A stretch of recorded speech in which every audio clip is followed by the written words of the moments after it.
Alright, welcome to 2.1. We're going to talk about a matrix. And no, it's not the movie.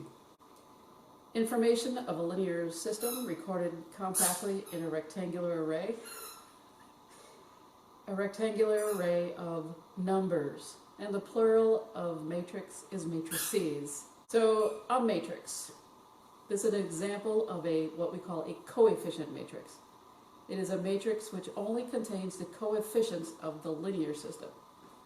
So what you have are all of these subscripts, a sub 1, 1, a sub 1, 2, a sub 1, 3, going on until we hit a sub 1, n. A sub 2, 1, a sub 2, 2, dot, dot, dot, a sub 2, n. So this keeps on going down until you hit the last row, or in this case the last equation, a sub m1, a sub m2, a sub m3, dot, dot, dot, a sub mn. What are all of these a subs, whatever these are? Well, these represent numbers, one more time. These are the coefficients of the linear system. What is an element? It is each number or member in the matrix. A sub 3, 3 is an element. A sub 2, 3, a sub 2, 1, a sub 1, 1. All of these are called elements. Everything has a name when you place it into a matrix. This is the name. The number that goes here has the name a sub 3, 2. This is the stuff behind the scenes. Numbers go in place of these, but a sub 1, 2 represents a specific spot. A sub 1, 2 does not represent a sub 2, 1.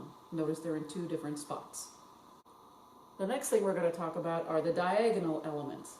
And the diagonal elements are exactly what they are, but it goes from top left to bottom right. We never go from right to left downward. We go from top left to bottom right.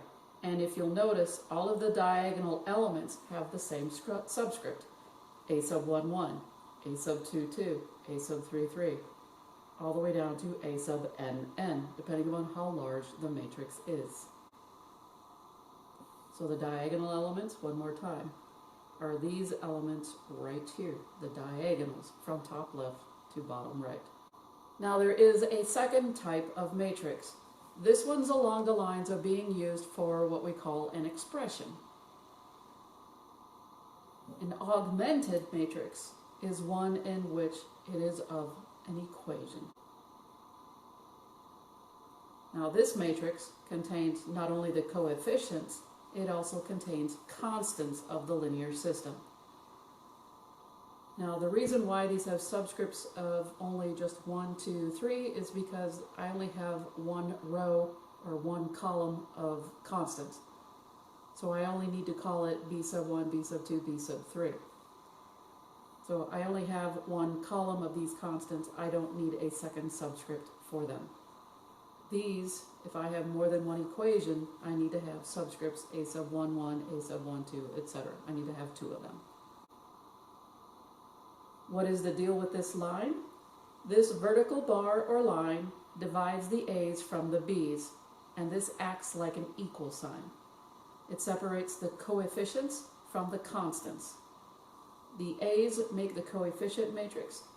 The b column makes the matrix an augmented matrix. Your book, unfortunately, will not put this line in. So you're going to have to determine from the book whether it's talking about an augmented or if it's talking about a coefficient. You will get used to it. Let's look at this example. You are given this matrix here. What type of matrix is this? There is no vertical line in here. I will put in vertical lines. Since there is no vertical line, this is what we call a coefficient matrix. So understanding what is key in this class. The next thing that I'm going to have you do is I'm going to have you find these elements on this matrix. So a sub 1, 2 represents this number right here, the number 4. If you were to look at the coefficient matrix, a sub 1, 1, a sub 1, 2, a sub 1, 3, a sub 1, 4. Let's look at a sub 3, 1. Let's see if you guys know where I'm going with this. A sub 3, 1. If this is A sub 1, 1, this is A sub 2, 1, this is A sub 3, 1. A sub 3, 1 represents negative 1. Do you understand what I'm doing? I'll keep going. I want to know A sub 4, 2. Well, if this is A sub 1, 1, A sub 2, 1, A sub 3, 1, A sub 4, 1, then this must be A sub 4, 2, negative 7. I'll keep going. A sub 1, 1, A sub 2, 1. A sub 2, 1 is 0. Noticing a pattern yet? A sub 1, 3. Here's A sub 1, 1. A sub 1, 2. A sub 1, 3. A sub 2, 4. A sub 1, 1. A sub 2, 1. 2, 2, 2, 3, 2, 4. Did you notice the pattern? I'm not going to give it away just yet. Hang on. I want to find the diagonal elements next. Using this matrix right here, what are the diagonal elements? Diagonal elements are these. They're the ones in the diagonal. A sub 1, 1 is the first one up. That's the number 5. The next one on the diagonal is called A sub 2, 2, which is negative 2. A sub 3, 3 is negative 9. And A sub 4, 4 is equal to negative 8. Let's look at this next example, and then I'll give away our secret. You're given this matrix here. What type of matrix is it? It does have the line. I will always put the line in. This is an augmented matrix. All because of this line right here. I want you to find A sub 2, 1. Now, I'm going to give this away. I'm going to put this over here. When you look at the subscript 2, 1, this 2 represents your row, and this 1 represents your column. Now, I call it row by column because it makes it easier to understand. Think of this in terms of RC cola. Once you understand the RC cola, it makes more sense to do rows by columns. In other books, and as you have seen just by looking at the handout, this is M times N, or sometimes it's called N times N. But the first number always represents the row. The second number represents the column that the element is in. So when we say A sub 2, 1, we are saying the element in row 2, column 1. This is row 2, column 1, and that number is negative 5. If I was to ask you for A sub, let's go 2, 2, second row, second column. So here's the second row, second column, that is the number 8. When it comes to the B's, when they give you that, B2 is just in the column. This is B1 and that's B2. B2 is 7. The diagonals on this matrix would be 2 and 8. This is A sub 1, 1. This is A sub 2, 2. First row, first column. Second row, second column. Let's go back to this matrix real quick. If I asked for A sub 4, 3, understanding that that's a row and that's a column, what is the row? It said the fourth row, the third column, column 1, column 2, column 3. A sub 4, 3 is the number 2. If I ask you to find A sub 2, 4, we already found it. Oops. All right, let's do A sub 1, 4 instead. If I'm looking for A sub 1, 4, again, this is row by column. So I want the first row, fourth column, column 1, column 2, column 3, column 4. That's negative 3. That's all there is to it. Let's talk about the size of a matrix. The matrix size is better known as the dimension of a matrix. All right, what size world do we live in? We live in a 3D world, but we can also graph on a 2D. Well, the size of a matrix is kind of the same thing. So the size tells us what world we're living in. So the dimension. It is found by finding the number of rows, which is R, and the number of columns, which is C. It is strictly rows by columns, whether it's a coefficient matrix or it's an augmented matrix. On an augmented matrix, you would also include the B column. Matrices can be denoted as R by C, which is what I call it, or M by N, which is what most books call it. Realize this still means rows by columns, no matter how you write this. A square matrix. A matrix is said to be square, just like, a shape, when the number of rows is the same as the number of columns. A square matrix is usually denoted as M by M or N by N. A rectangular matrix is said to be rectangular when the number of rows is not the same as the number of columns. So a rectangular matrix is usually denoted as M by N. Let's look at this first example. I want to find the dimension of this matrix.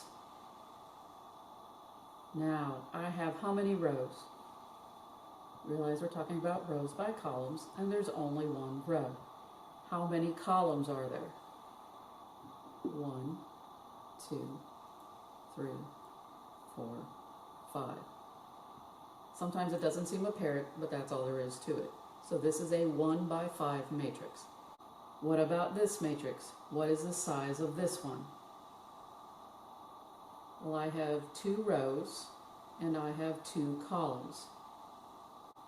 If this is 2 rows and 2 columns, then we would call this a 2 by 2. That is what we call a square matrix. So again, it's a square matrix because we have 2 rows by 2 columns, R by C, 2 by 2. On this next problem, what size is this? What is the dimension of this matrix? 1, 2, 3, 4 rows, 2 columns. What type of matrix is this?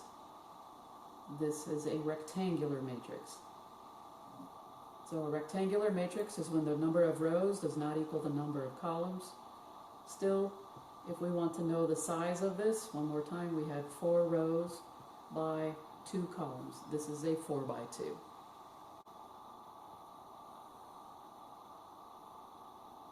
We could have done the same thing and gone this way. 3, negative 2, 8, 9, 1, 4, negative 1, 0. If we were to write the matrix this way, this is still a rectangular matrix. And since we are talking about rows by columns, the number of rows is 2, and the number of columns is 4. So this is a 2 by 4. They come in all shapes and sizes.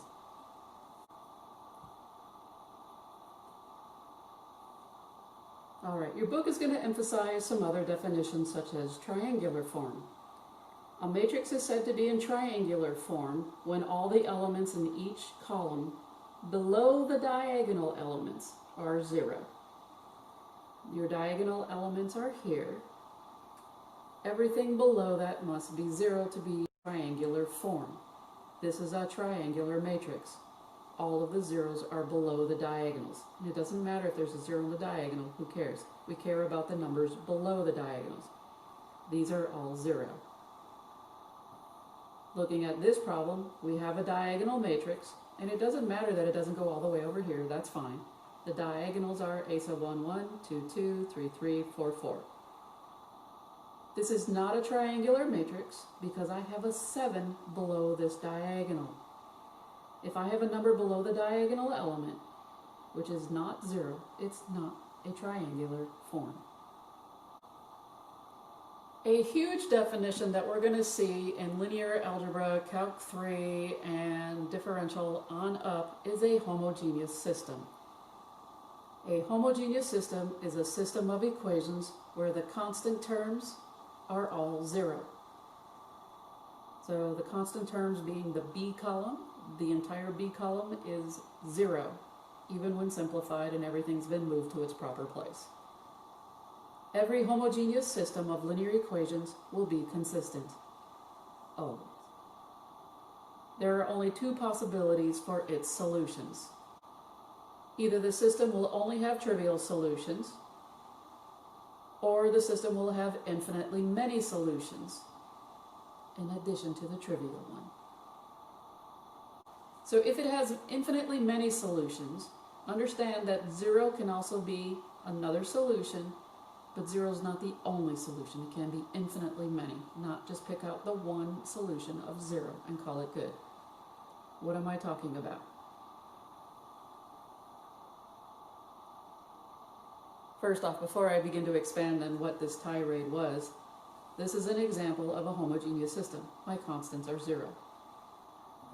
Homogeneous system. All of my constants, my B column, is zero, no matter what size matrix I have. That's a homogeneous system.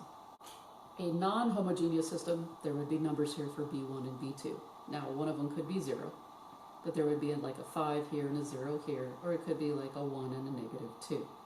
A non-homogeneous system means there would be numbers here other than all zero. Note, none of the three elementary row operations alters the column of zeros in the augmented matrix of a homogeneous system. If these are zero in a homogeneous system, they will always be zero. They will never change. The number of equations in the reduced system will be the same as or less than the number of equations in the original system. If this whole row ends up to be zeros, which is where we're going, it does not matter. There's still a third row. It just so happens the third row is all zeros. You cannot change it and go, screw that line. I'm only going to work with the two columns and ignore this or delete it completely. You cannot do that. If you're given a 3 by 3, you will end up with a 3 by 3. Period. End of story. Even if the bottom row is all zeros. Next definition is a trivial solution. In any homogeneous system setting, each variable equal to 0 will always produce a particular solution. In other words, each variable will have a value of 0. No matter what you do, no matter how you solve it, when you completely solve a problem and each one of these equals 0, x of 1 equals 0, x of 2 equals 0, x of 3 equals 0, if everybody equals 0, this is a trivial solution. A non-trivial solution is when they're not all 0. You'll have one that's equal 0, but some will be like x equals 3, and another one will be y equals 2, but you could have z equals 0. But not all of them are 0. Trivial means every single one of these will equal 0. That's a trivial solution. The non-trivial solution says at least one of them will be a number other than 0.